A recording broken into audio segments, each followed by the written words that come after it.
Hi guys, this is a follow-up to my Tonfa gun build guide. Um, please watch that first, as I am not going to be re-reviewing all of my set choices and item rolls, as I've reviewed that very thoroughly in my Tonfa gun guide. But one question people have been asking me, which is kind of interesting, is could this setup work with a spear? Now, there is nothing about my initial core setup that is specific to Tonfa. Um, and I also already have 99 Constitution in this build, just for health purposes with the gun sticks. So, that being said, the only thing I really lose out on when it comes to scaling a spear is obviously I can't do dual scaling with strength or skill. I have no interest in raising those any higher. So I've made this spear. Other than that, nothing about the build and my gear has changed since the Tonfa guide. Um, the spear is pretty cool. I don't know how good this is, the twirl bonus, but it just seems kind of cool. We spend our time in high stance, I think is the appropriate way to be playing spear uh, with this set. So I don't know. We get to twirl. Maybe it's cool. Life drain on final blow. I mean, if you can get life drain on melee attack, it's probably just as good. Imbue fire and constitution and burn accumulation. Those are the really important things. But again, everything else from my spirits to my armor set to my ranged weapons, it's all the same as the Tonfa build exactly. Um, Spear is a really cool weapon. It's one of my favorite weapons in Nioh because there's a lot of ways to play it. Um, this style that we're going to play with this setup isn't my favorite style, but I think it's necessary, and I'll go over why. I'm going to actually go into some skills and stuff. So we stay in high stance, so there's no point in using fluidity. I really like fluidity if you're not staying in high stance, but we are, so you might as well take stability. The reason we're staying in high stance is because of Piercing Rain. Now, Piercing Rain is actually not my favorite skill uh, out of our options here. I really like Spearfall, especially against humans. It just knocks them on their butts. And I really like Tornado. Tornado is actually probably my favorite skill in the game.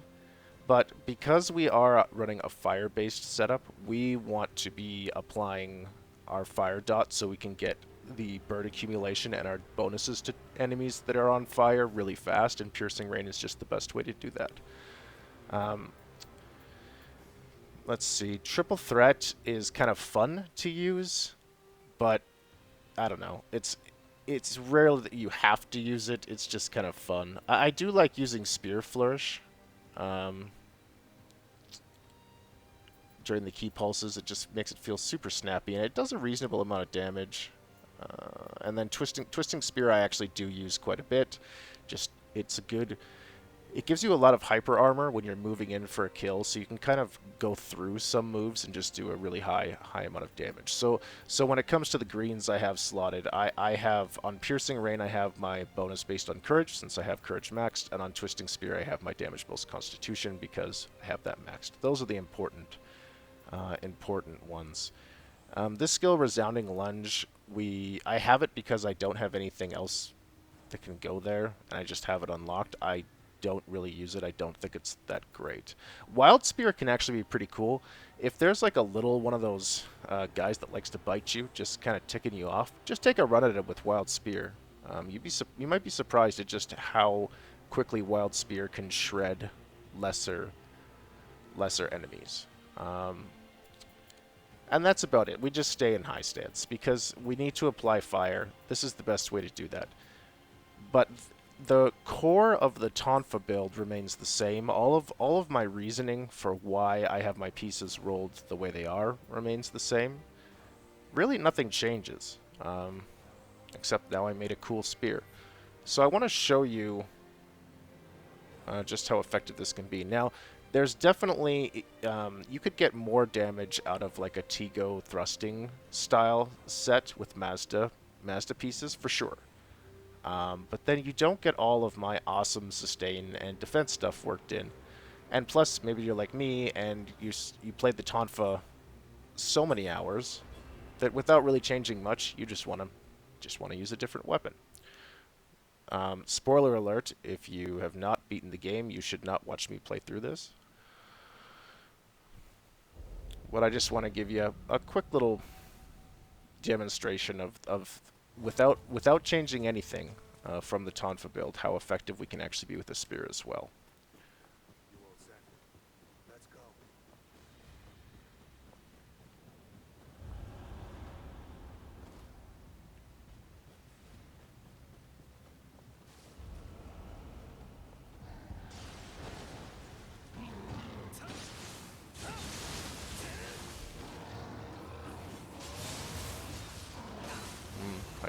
Hyper armor did not work to my advantage there. See, same fantastic sustain, same fantastic armor.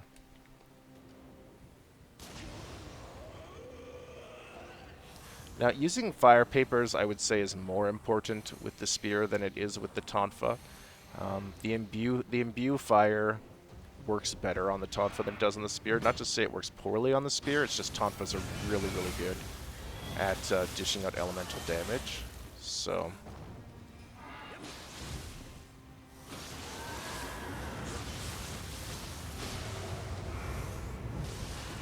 jeez, that's unfortunate. Well, the video is ruined, I hope. Hope I'm happy with myself for getting knocked off the edge by that guy. Gotta love how wide those swings are.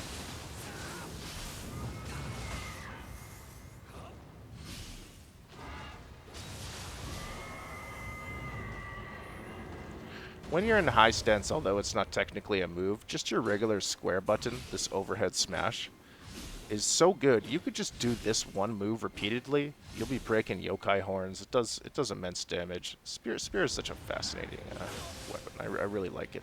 There's some very different ways you can play spear. But again, because we are trying to inflict fire, you can see how quickly I just inflicted it there. As quickly as possible. I feel like we are kind of pigeonholed into a thrusty style. So as much as I love tornado.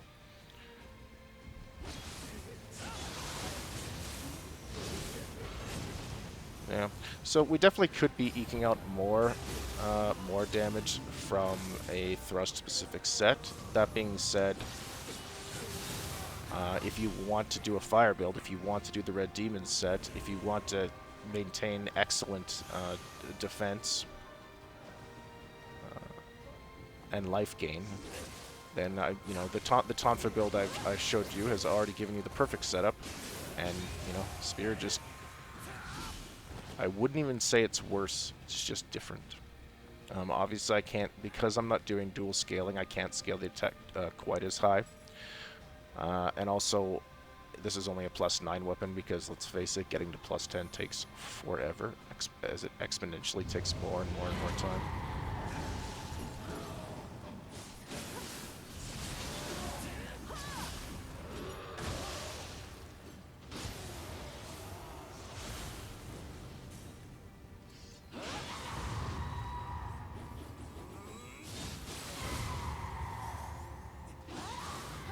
Miss, I'm gonna need you to calm down.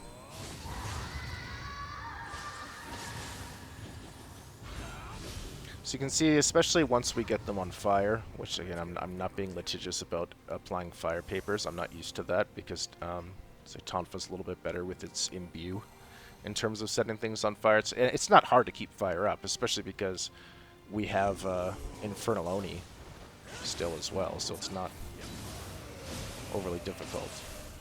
Yeah, I mean, I don't know. Is our damage reasonable? I think so. And again, the only thing I have done from the Tonfa build is make the spear.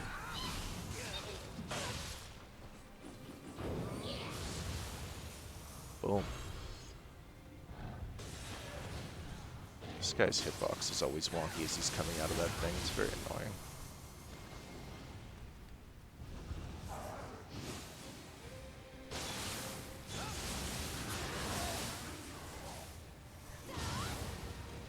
Get him. Get him, NPCs.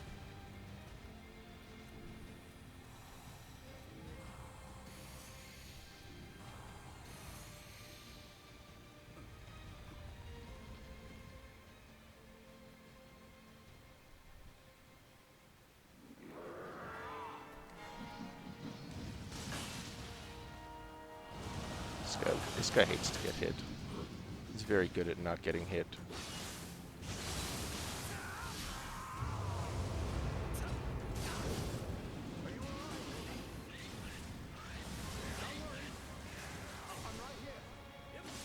Thanks, monkey.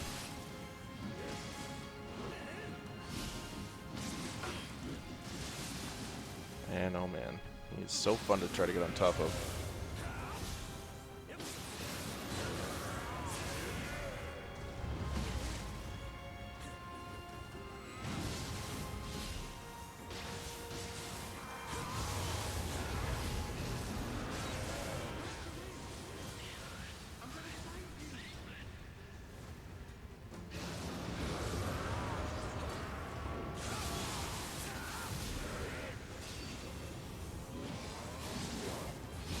Boom.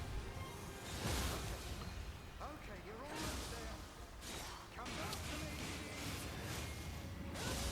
to me. If I was trying to do a red demon set specifically for spear, I would probably make a few changes. That said, all of my core reasoning from the Tonfa build in terms of having a powerful offensive and defensive setup still apply. As you can see, the damage is quite good. And it's part of the set we're using anyways. So having a red demon spear that's actually powerful in the back pocket absolutely works in my opinion. But you've seen the demonstration. You tell me. Hopefully that answers the question.